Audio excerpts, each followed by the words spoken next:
Crackdown. Parties caught on camera with very little social distancing. A massive wedding in full swing. The two biggest cities in America tonight urging residents to follow the rules. LA threatening to cut power and water if you host a party. And here in New York, police stopping people from out of state to make sure they aren't bringing the virus with them.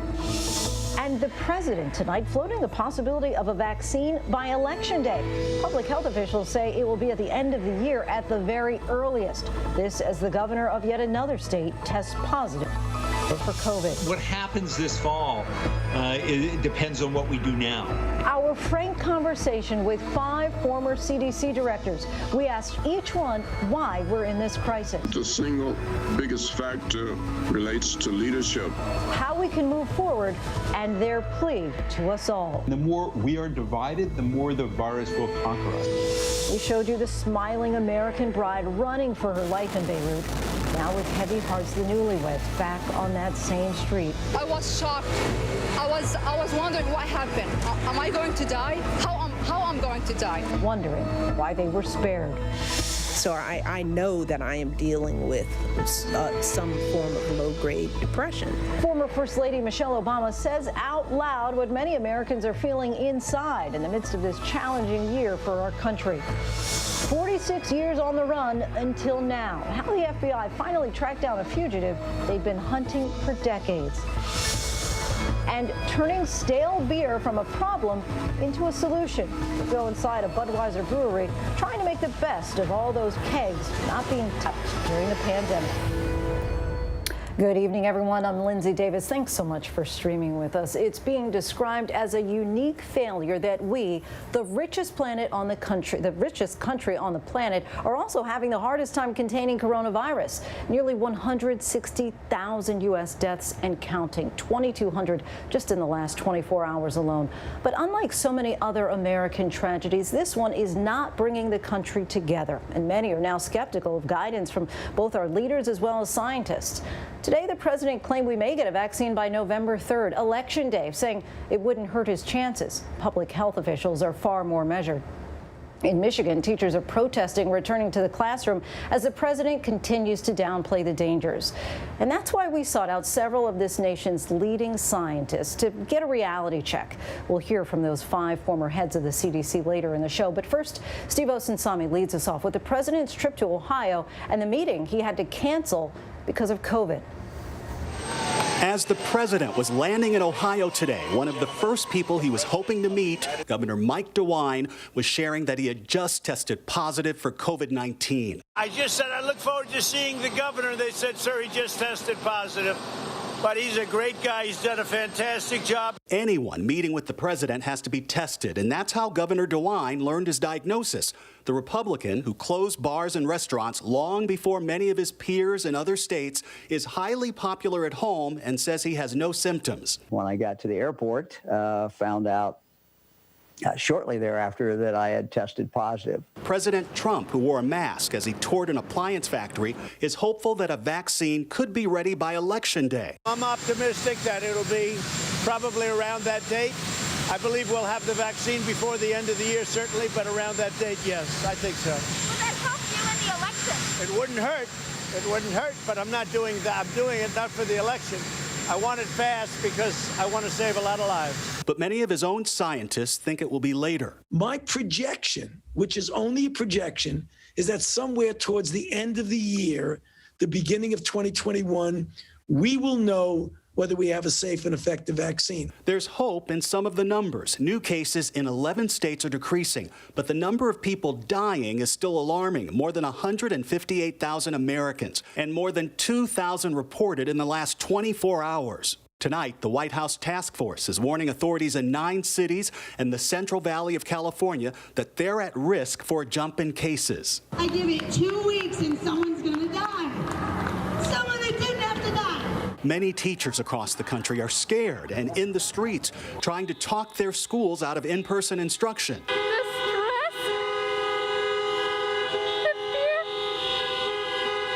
These pictures all over the internet of crowded hallways from a school in Paulding County, Georgia, aren't helping ease concerns. The mother of the student who recorded them says her child has been suspended.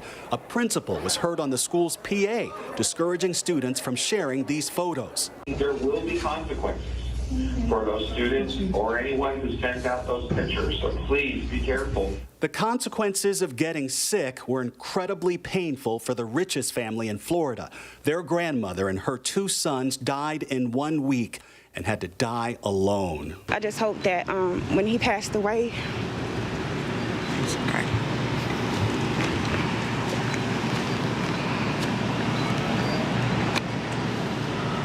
when he passed away, he taught some of our... when he passed away, he was able to build his stairs to heaven.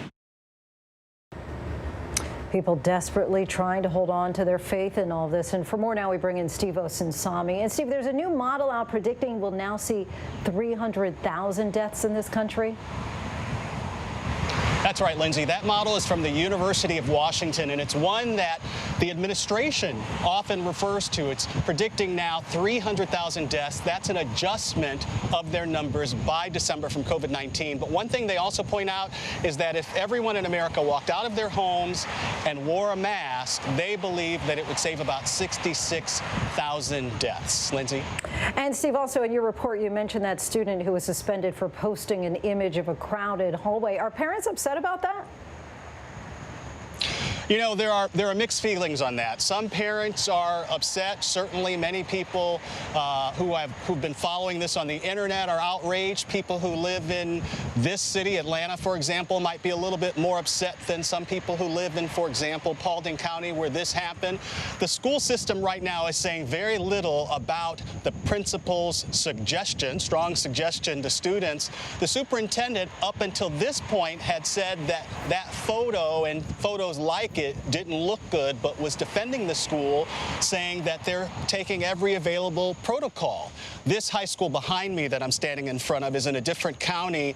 This school system is approaching things cautiously, and students here will be remote learning. Lindsay? Steve Osinsami, thanks so much. And next to what just could be the nation's current COVID epicenter, the Rio Grande Valley in southern Texas, dealing with a surge of hospitalizations and death, leaving families in anguish and doctors overwhelmed. More than 1,000 dead there, and those numbers only continue to rise. Our Marcus Moore joins us now. And Marcus, what are the medical professionals that you've been speaking with telling you about what's been happening on the ground? Well, Lindsay, first of all, those numbers are staggering, and doctors have talked about just the sheer volume of patients they've been seeing. And I'm actually just outside a field hospital that's been set up here in McAllen, Texas, in the Rio Grande Valley, and it has tents inside. This is an overflow facility. There were dozens of people being treated here already when it opened earlier this week. It can house up to 250 patients, and it is an example of what doctors have been seeing in the hospitals here. There are 12 hospitals serving 3 counties here, about 1.5 million people, and doctors have said that they have been almost overwhelmed. We're talking about cases where patients have had to be transferred to other hospitals as far as 700 miles away, Lindsay, to get treatment for various illnesses, including COVID-19, and the doctors have been working around the clock to meet the need here. And we're talking about people of all ages, 30s, 40s, and the elderly, who have become sick from this virus. And we've seen powerful and moving images of doctors in the ERs here turning patients over onto their stomachs so that they can breathe. And we've also heard from doctors of how they have been the ones to hold the hand of someone who is dying from this disease. And they're the ones who are there with them in their last moments, because relatives and family members are not allowed into those rooms during these as their patients, their family members, are suffering. Yeah, such frightening scenes when you see those doctors turning them over. And Marcus, before you go, give us a sense of what else you can tell us about this community.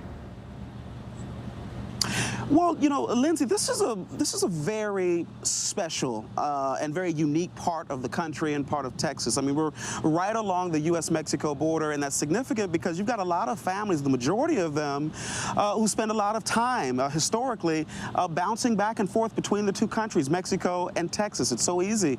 And with that, you have a number of large families that have historically always wanted to be together. And that's one of the things that we have heard from doctors and health officials here as to the reason why this may be the next hotspot, because in the midst of this crisis that's been unfolding, you have families who want to be together. That's what they know, and especially at a time like this. But it makes this area vulnerable to this virus. And also, Lindsay, consider this. This is one of the most impoverished parts of the country. A lot of people here living in poverty, in fact, a third of the people, and also a large segment of the population, they don't have insurance. And then you have people with diabetes. All of these things compounding the situation here and making it a hot spot for this virus to spread and claim so many lives. Certainly, making circumstances a lot more difficult. Marcus Moore, thanks so much. And as cases continue to surge in certain pockets in the country, America's largest city is now trying to keep the virus out and hopefully allow students to go back into the classroom if their families want them to. Checkpoints are now up at bridges, tunnels, and train stations as New York City cracks down on visitors from 34 high-risk states, hoping to prevent a new wave of infections. 1/5 of new cases are coming from outside of New York, and New York is not the only city tightening restrictions. Our transportation correspondent Gio Benitez reports. America's two largest cities tonight cracking down to prevent any additional COVID-19 spread. Los Angeles police shutting down this wedding Wednesday night and targeting house parties like this one. Hundreds of revelers, few masks, and no social distancing in sight. And starting tomorrow, they're cutting off utilities. By turning off that power, shutting down that water, we feel we can close these places down. And New York City setting up random quarantine checkpoints, stopping cars at key entry sites, including here on Staten Island, even warning travelers at Penn Station. It has to become clear that this is serious business and it comes with consequences. Travelers entering New York from 34 states plus Puerto Rico must quarantine for 14 days. Gio Benitez joins us now from New York. And Gio, what are officials finding so far in these compliance checks? Well, Lindsay, they've already stopped about 50 cars, they say, and they say they found 100% compliance. But what's interesting about this is that we don't know where these checkpoints are going to be around the city. We only know that they're going to be at entry points. They're not even telling us, but no doubt about it, they will be out there. Gio Benitez reporting in from New York. Thanks so much, Gio.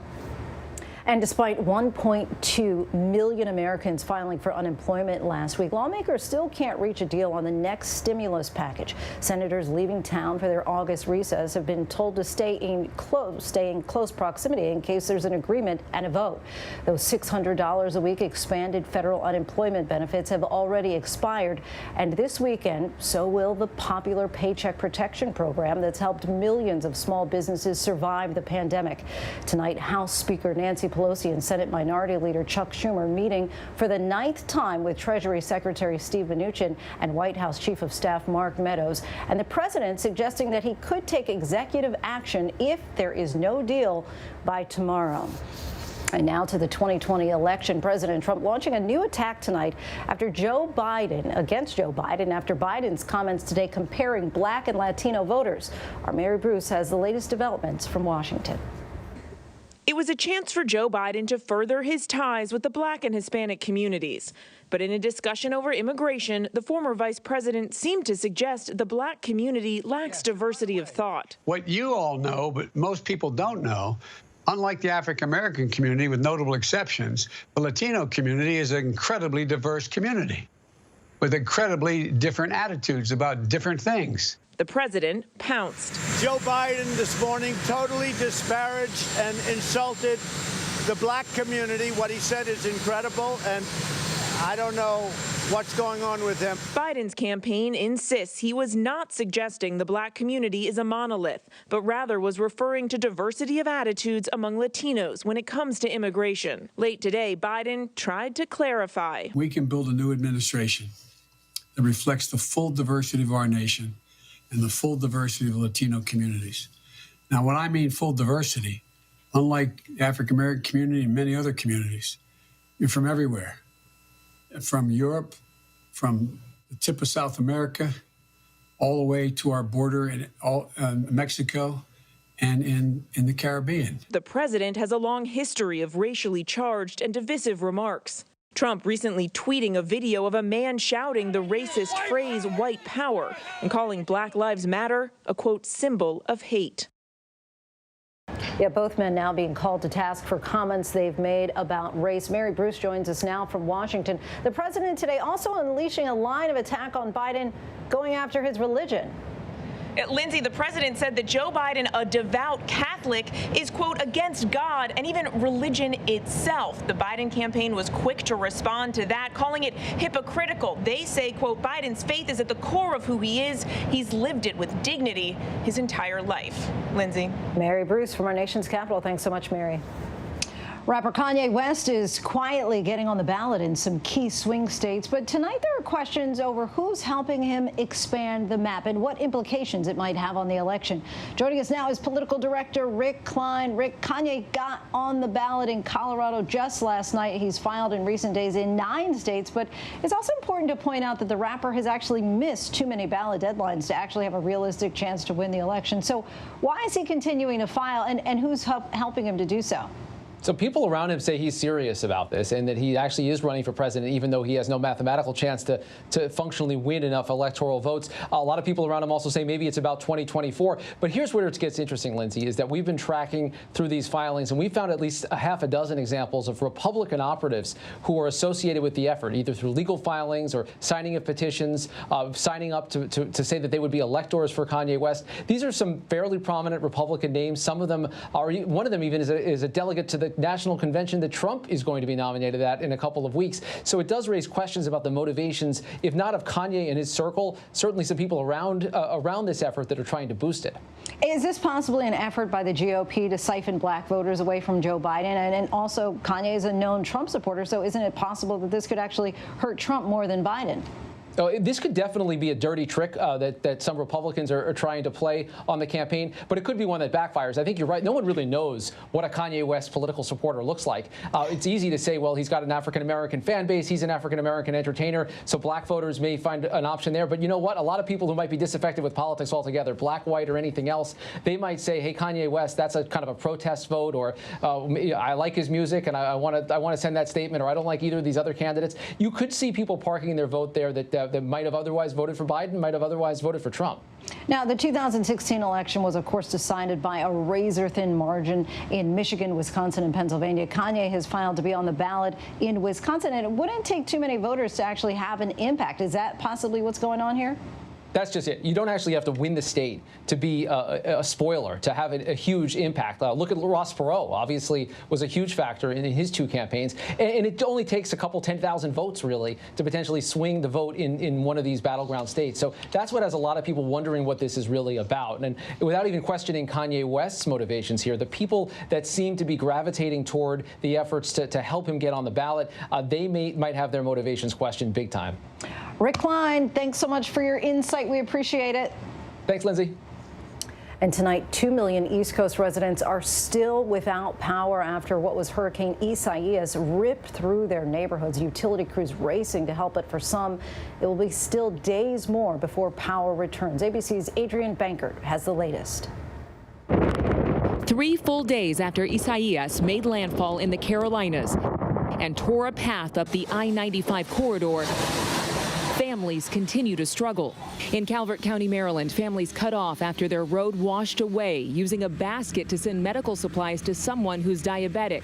In the Northeast, neighborhoods are still a mess and patience is running thin. They keep saying tomorrow, tomorrow, and every day we check and it's tomorrow again. We have senior centers that are out with power. All the live wires are down and there's nobody coming to help us.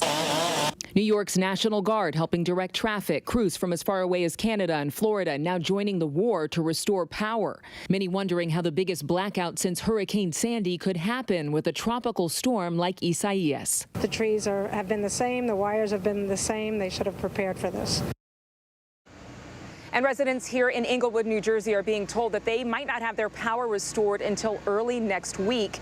It could be a double whammy for some, with thunderstorms forecast for the mid-Atlantic and Northeast through Saturday. Lindsay.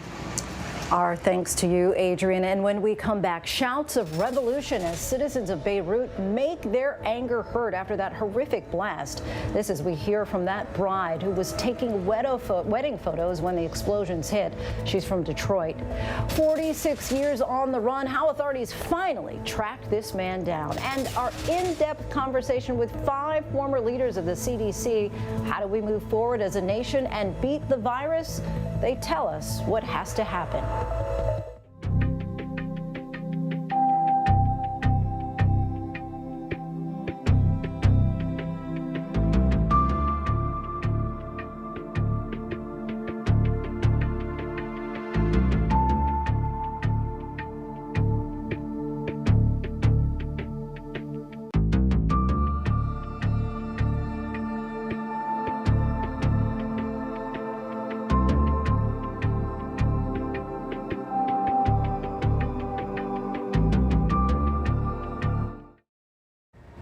The anger continues to grow in Beirut after that unimaginable blast left major parts of the city in ruins. 16 port workers have been arrested in connection with the blast. France's President Emmanuel Macron was in Beirut today, promising to help organize a massive relief effort. But angry crowds met the French leader, demanding the money does not go into their government's hands. And as ABC's senior foreign correspondent Ian Pannell reports, we're also learning about the harrowing moments when disaster struck.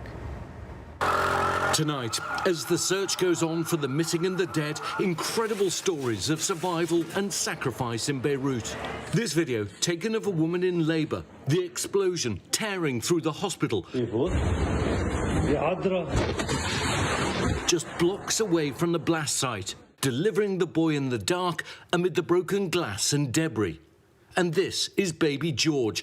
It's a miracle he's alive. Others had miraculous escapes too. Dr. Isra al-Seblani from Detroit had gone to Beirut to get married. But this is how her wedding day ended, running for her life. I started to notice that color of the sky, which changed from blue into pink. And after that, when I heard the explosion. Today, returning to where she was taking those wedding photos. Luckily, she was not at her hotel, which was heavily damaged. But so many did not live to tell their stories. Sahar Fares, a young firefighter, was at the scene of the blast, one of the first to respond. The rest of her team still missing. Her fiancé posting on Instagram, "My beautiful bride, I'll always love you until we're back together." Those newlyweds still trying to process it all. And Ian Pannell joins us. Now, Ian, so many concerned about corruption, blaming it as the reason behind the blast. But how can a massive international effort take place without the government there being involved?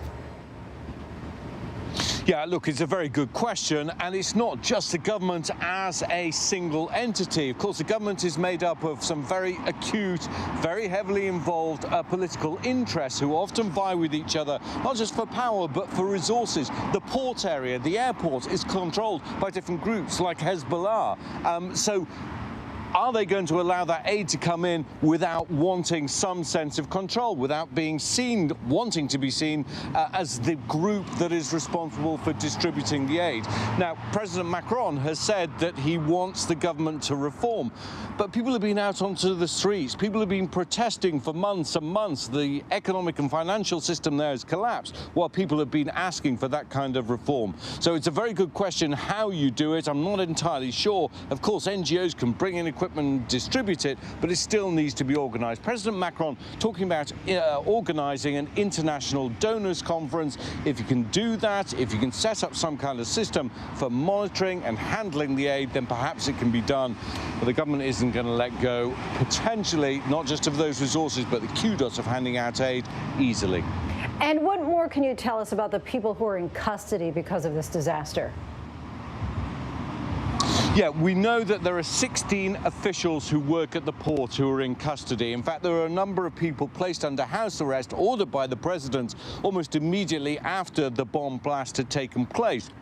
But here's the problem. Many of the people who were ordering the arrests are seen in the eyes of many people, as culpable as people who are responsible for the kind of system, the kind of neglect that they believe was responsible for keeping this more than 2,500 tons of this dangerous chemical in the port. We've also learned that there were a series of letters written by the custom officials warning of the dangers of this material, asking for it to be removed. The judiciary not responding. Why? Because again, there are so many vested interests, but that of course has to be a focus of the investigation.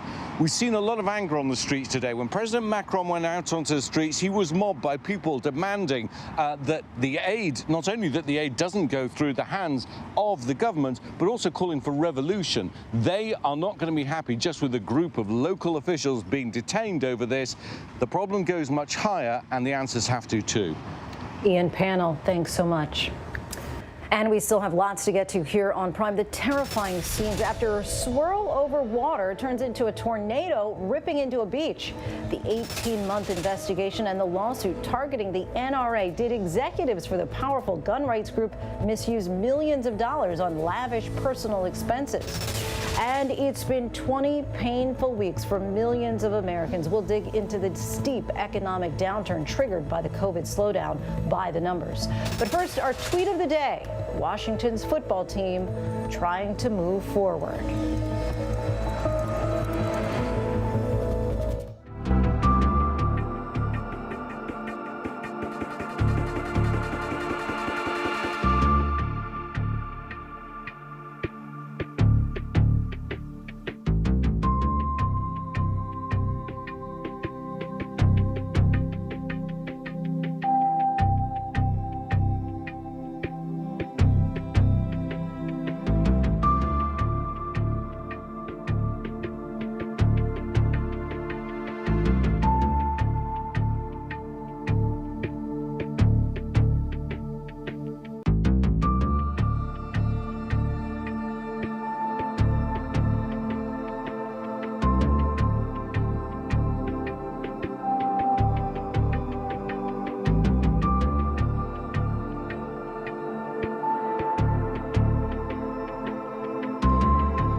And welcome back, everybody. We turn now by the numbers to the economy and the millions of Americans now out of work and no longer receiving those $600 a week enhanced unemployment benefits.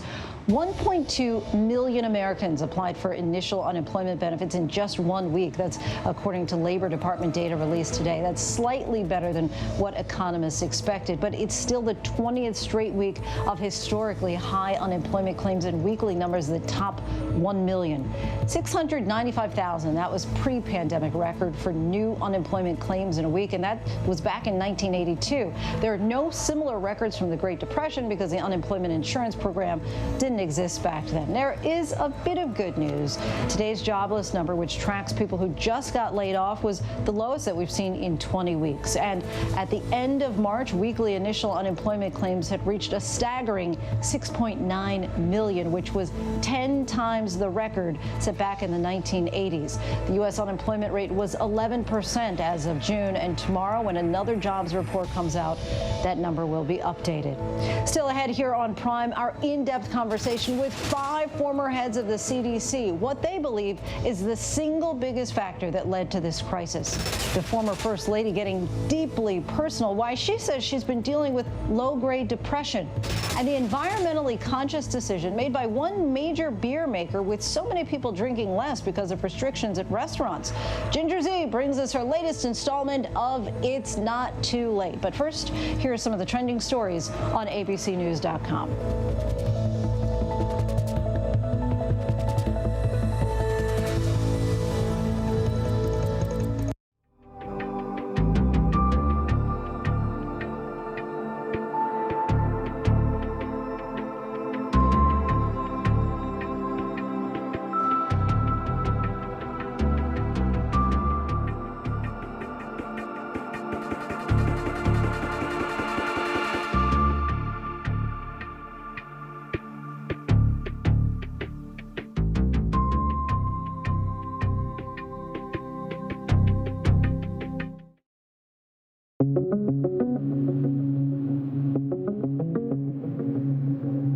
the struggle over if and when to reopen schools intensifies. The name of the game this academic year is to explore your options, and for parents as well as schools, have a plan B, have a plan C. New York City has set up new police checkpoints to prevent a new spike in coronavirus transmissions. Travelers from 34 states plus Puerto Rico must quarantine for 14 days or face a fine. Texas close to 500,000 confirmed cases, many hospitals filled to capacity. Increasing restrictions around the country seeming to help. An internal FEMO memo obtained by ABC News showing new cases are decreasing in 45 states, a 10.7% decrease in new cases, and a declining increase in deaths over the past week. In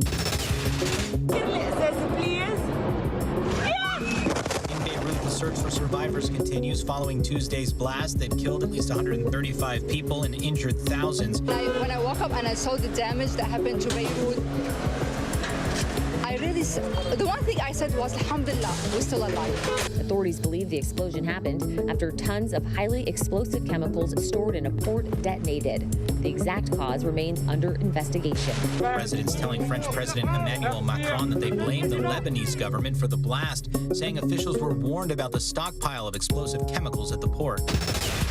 We're used to seeing Michelle Obama shining in the spotlight, but this morning the former First Lady is revealing she suffers from low-grade depression. I know that I am dealing with some form of low-grade depression, not just because of the quarantine, but because of the racial strife and just seeing this administration, watching the hypocrisy of it. In her podcast, Michelle Obama says she helps ease those symptoms by staying in a routine, getting a workout in, and trying to get outside. The former FLOTUS adding that for her, schedule is key. New York's Attorney General Letitia James is suing the NRA, saying that the gun lobby violated multiple New York State charity laws. Wayne LaPierre, Woody Phillips, Joshua Powell, and John Frazier instituted a culture of self-dealing, mismanagement, and negligent oversight at the NRA that was illegal. Who she alleged misused $64 million. It's clear that the NRA has been failing to carry out its stated mission for many, many years, and instead has operated as a breeding ground for greed, abuse, and brazen illegality. And in Italy, a waterspout coming ashore, showing just how quickly a swirl can become a damaging tornado. The alarming update, NOAA now forecasting between 19 and 25 storms, including up to 11 hurricanes. 6 of those could be major. Tonight, Luis Archuleta, a fugitive decades on the run, is back in custody thanks to an ex-cop who never quit. I made him a project. I mean, I've been tracking this guy for 46 years. Cinquanta alerted the FBI and police, and yesterday, Archuleta, now 77, was arrested at a home in New Mexico. It's very satisfying that I got him, and I have bragging rights that I did get him.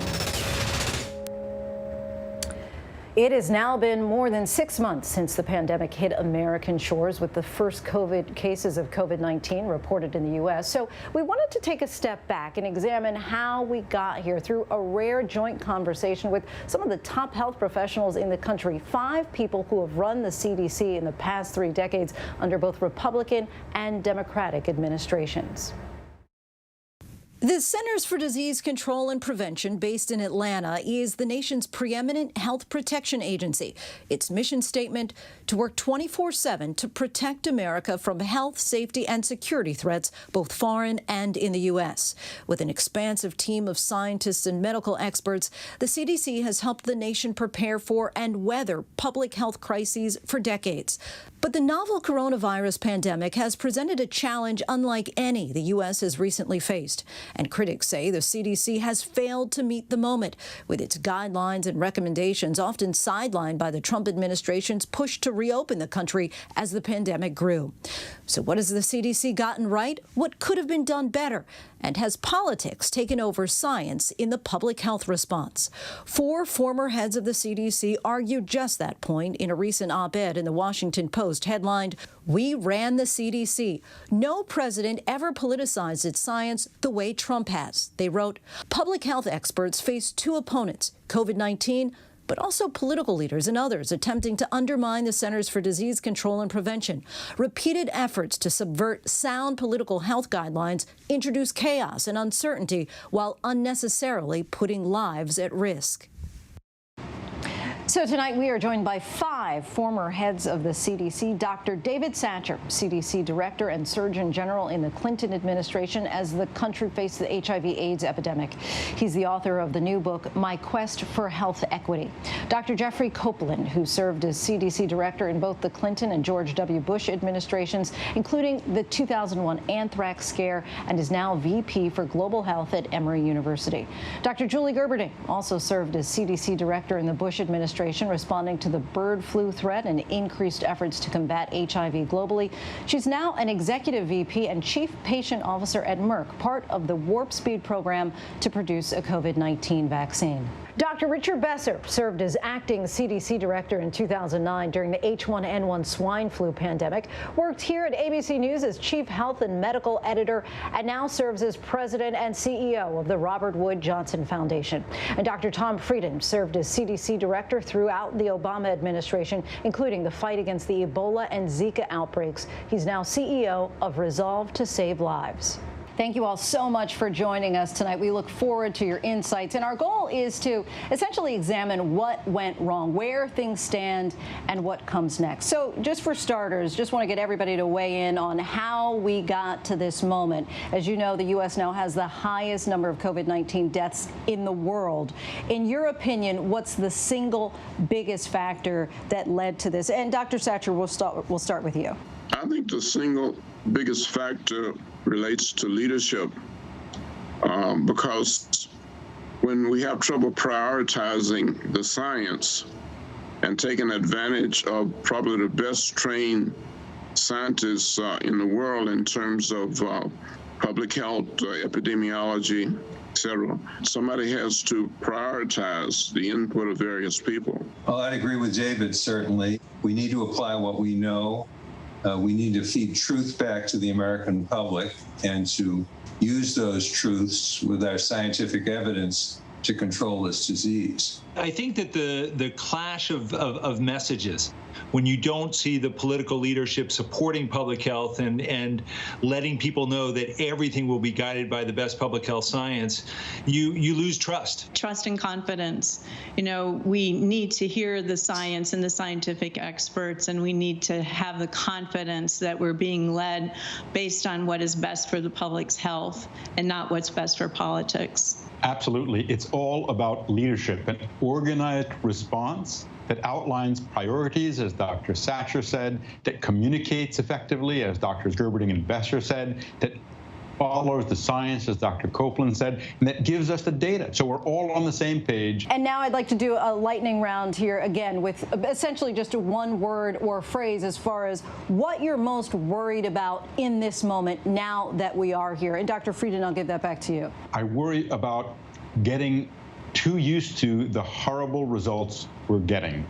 We are a global laggard, and we need to change our approach. We need to up our game and get ahead of the virus. In the short run, I'm worried about immunity. We need a vaccine, and we need it fast. I think longer term, my biggest fear is that we won't learn our lesson and that we won't change our mindset about how important health security really is to our national security. I worry about resignation, that people will be resigned to what we've seen in terms of response in this country so far and the trajectory of disease.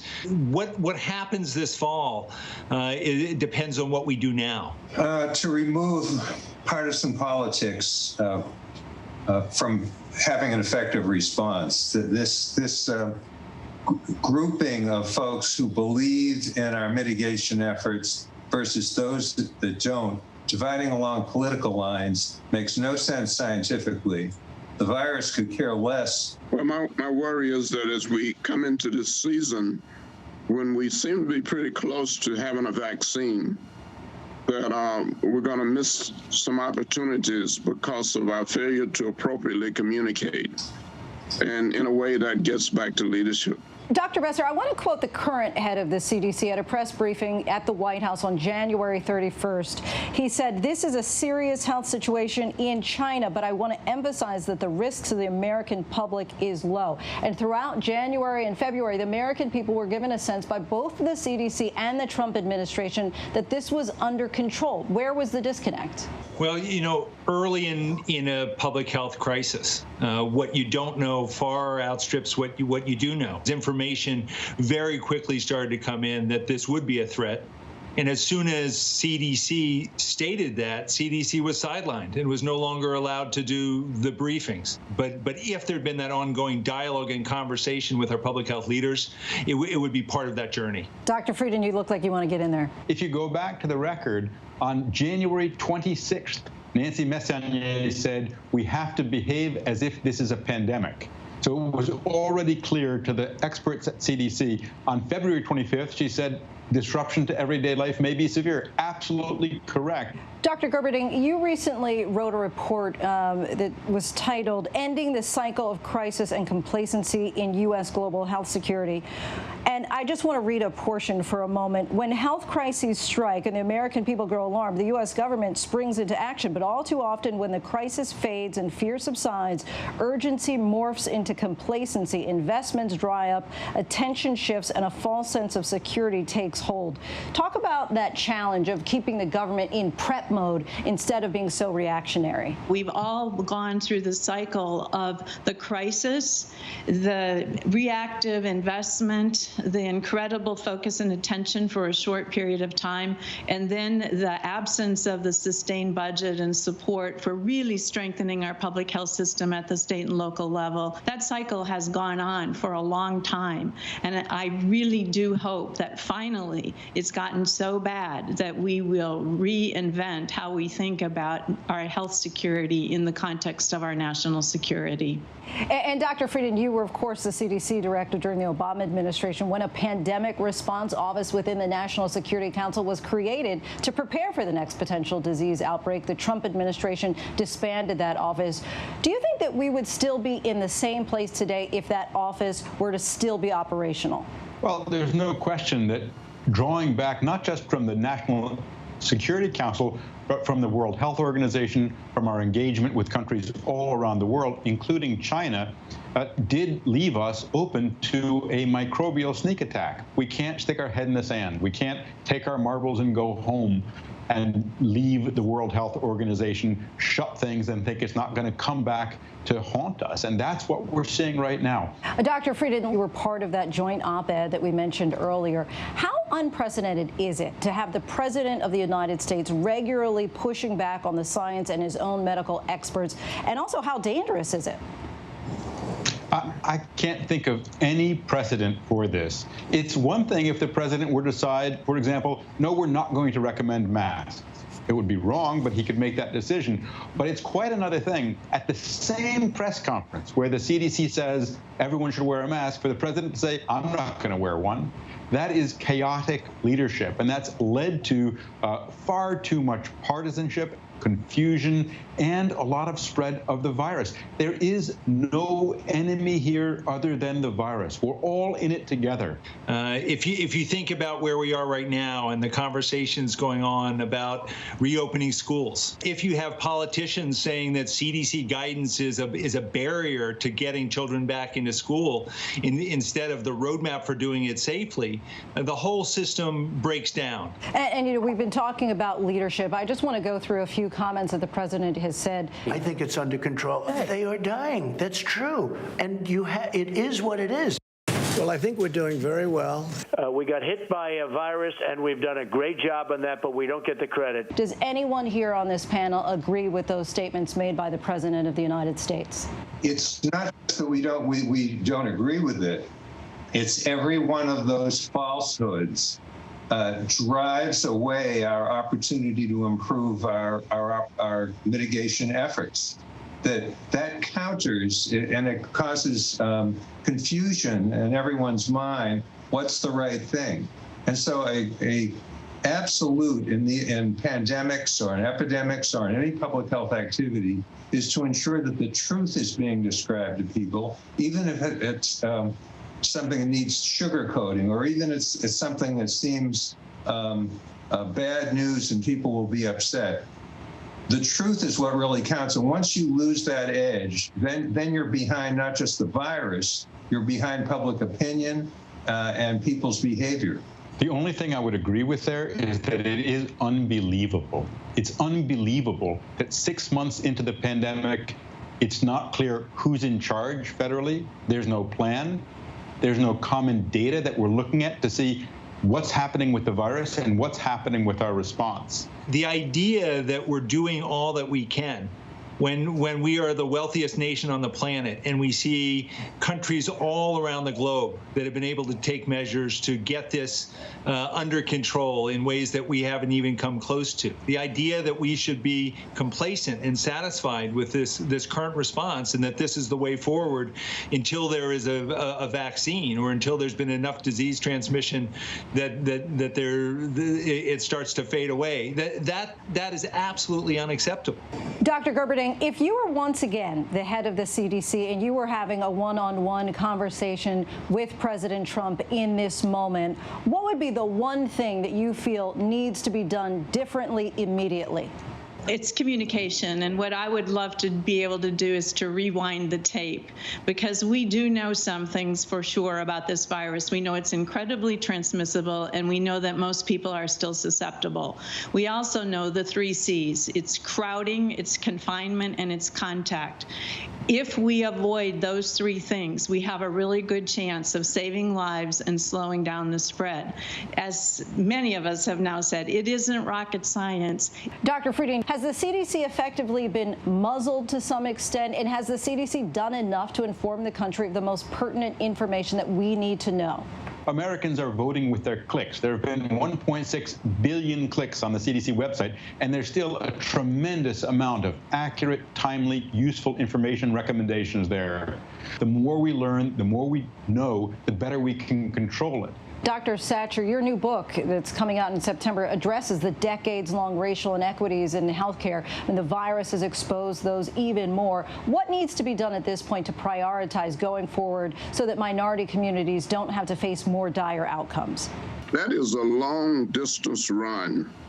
It's not going to happen overnight, but the problem is when the effort is not sustained.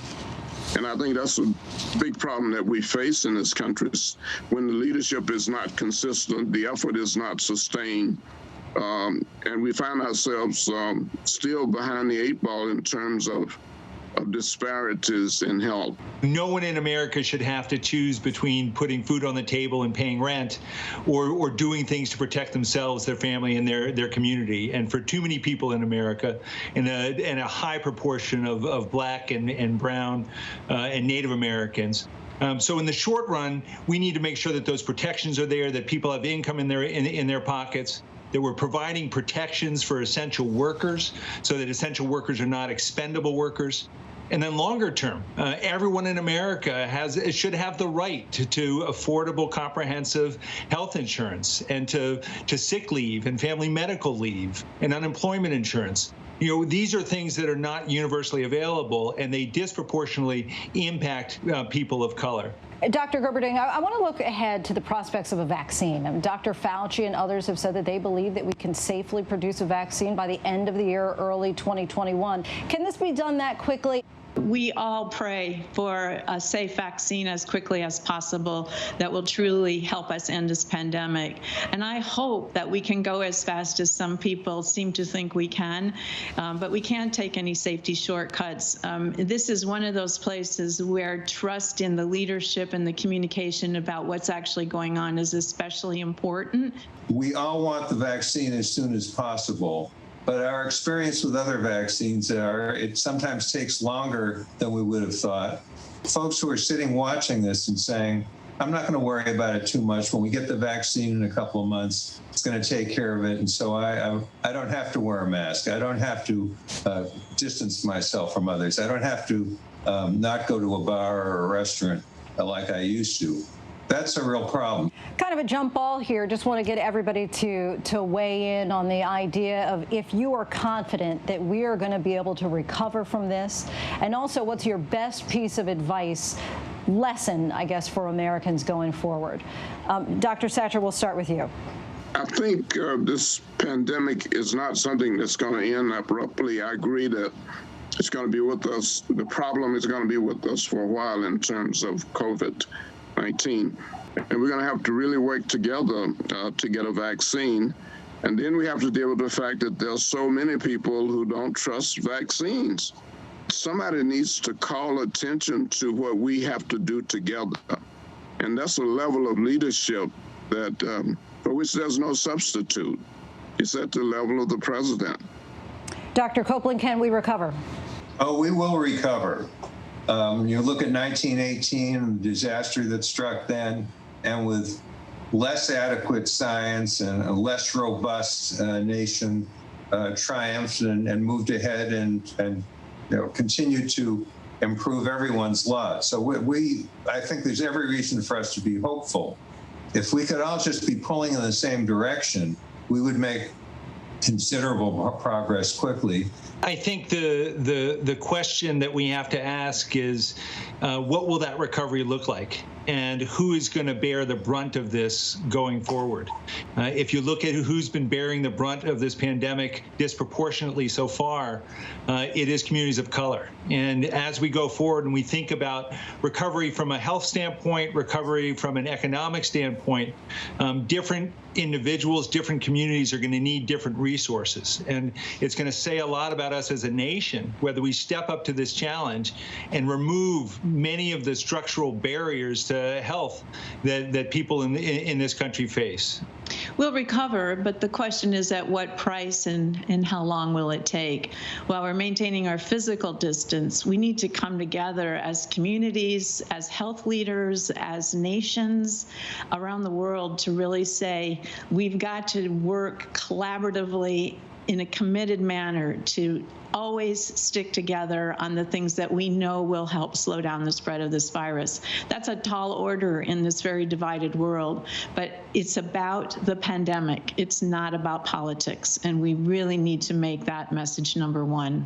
The virus is here to stay for a while, vaccine or not, and it's going to bring significant changes to how we live, how we learn, how we work. But the one thing I hope we'll get out of this that's positive is to make sure that we are never again this underprepared. And we have to focus on strengthening the system at the federal level, state level, city and county level, and the global level. That's how we can all be safer. That will save lives. Doctors, I thank you so much for your time. Really invaluable insight. We really appreciate it. Still ahead, from surplus to solution, we take you inside the brewery that's trying to make the best of unused beer during the pandemic.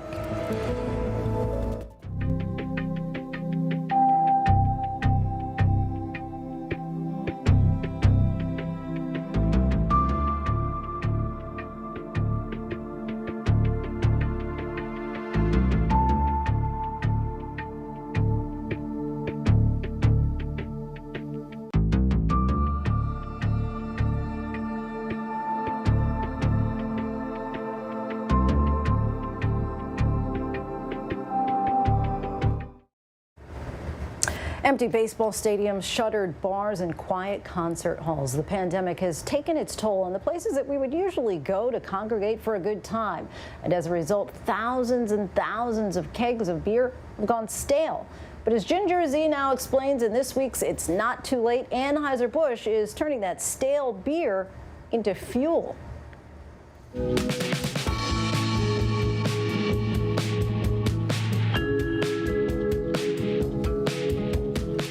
I'm Ginger Z, and it's not too late. Now, a few weeks ago, we talked about that PPE litter, the masks, the gloves on the parking lots everywhere. Well, they're still there. And then there was the big ask from dozens of environmental groups. We can have these food delivery apps not automatically include things like plastic utensils and plastic straws. If they did that, it actually would save some businesses some money. There's just been a lot of waste during the pandemic. And while I know there are much bigger fish to fry, has anybody thought about all the beer that went bad? I mean, think about it. Millions of kegs untouched. Restaurants, stadiums, arenas closed very quickly during the lockdown. So what happens to all the expired beer? Well, at Anheuser-Busch, they're taking it back, decanting nearly 250,000 kegs that have gone stale. And no, they don't have some Homer Simpson or Al Bundy-like character just waiting to drink the old beer. They take it back so they can make fuel. The 41 million servings of expired beer that's returned to the breweries is going to be put through a process known as BERS. It's an anaerobic digestion system that creates methane. Simplest terms, old beer helps make fuel that fuels the plant to make the new beer. All makes a lot of sense, but what am I blabbering on about? They're gonna let me out of this basement so I can show you the process. This is gonna be like a Mr. Rogers behind-the-scenes factory tour, a brewery one that we never got, didn't know we needed, but Anheuser-Busch, that's one of 10 facilities here in Newark that's taking the old stale beer and making wastewater cleaner, and also making fuel. Let's get some beer. Stella, Oktoberfest, this is where the beer usually goes out, but today it's coming in. 250,000 kegs are being returned right here to this facility and all the others for Anheuser-Busch. The stale kegs come back in and go straight to their brew house. The old beer is treated like any other waste in the brewing process. We dump it here in a brew hall like this one, and then we're able to send it over to BERS and capture that waste back. Then we use that to brew fresh beer. We get fresh beer out to those venues. You're utilizing waste along the process to make fuel. Yeah, so it was about 35 years ago was when we really started working with our bioenergy, with our anaerobic digesters. What's been interesting, what's been new is with COVID, obviously, unfortunately, bars and restaurants, sports stadiums, music venues, they've got beer that they can't use. And so while normally the BERS system is here to handle some processed waste, maybe some lost beer here and there, now all of a sudden the market is full of unused beer. And we don't want that to be discarded unsafely or to cause any issues. And so it's worth it for you to spend to get the wholesaler to return it because it actually does end up saving. You really don't want large quantities of beer just dumped down any drain anywhere. And so it's the right thing to do. I mean, it's sad too, you know, people would get sad to see a keg go. Yeah, it's terrible. I don't think people would even know that the quantity of a keg of beer going into a wastewater stream can have, you know, negative effects. So. Yeah, that's right. Once it's decanted, the beer goes through their BERS system. All the processed waste from the brewery, they'll come down here, they'll go into one of these tanks, and that's where our biomass goes to work. And the biomass will take all the organics, chew them up, produce a methane gas. We recover that, take it over here to our powerhouse where we use it to fuel the brewery. This is not beer, but this is the process of BERS, right? Part of it. That's right. These are the hard workers. This is our biomass. Any kind of sugar, any kind of protein, any kind of carb. These guys eat it up and create methane, and then they grow. And they're able to account for about 10% of the fuel we need to run the brewery. They're not just making energy for y'all, but they're cleaning up the water. So like these little floaters. Yeah, yeah. There they are. The little bacteria. I mean, it's not pretty, but it does a great job. That's right. With the BERS system in overdrive, Anheuser-Busch is even more committed to sustainability. Energy consumption has gone down 60% in the last 10 years to brew beer here in Newark. Wow. Water usage is down almost 50% in that same 10-year period. Coming up beginning next year, we're going to expand our solar array on the roof. That panel will go up by another 8 million kilowatt hours. That's enough to fuel, or enough to power about 800 homes. And it gets us closer to 100% renewable energy.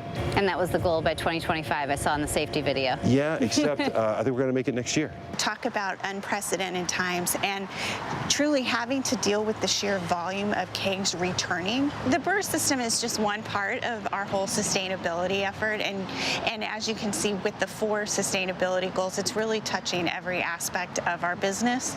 And so that's kind of how we've adopted seed to sip as well. So we start basically from the seed all the way to the end consumer. And so sustainability is part of everything we do, every step of the process. I say cheers to that. I'm Ginger Z, and I promise it's not too late.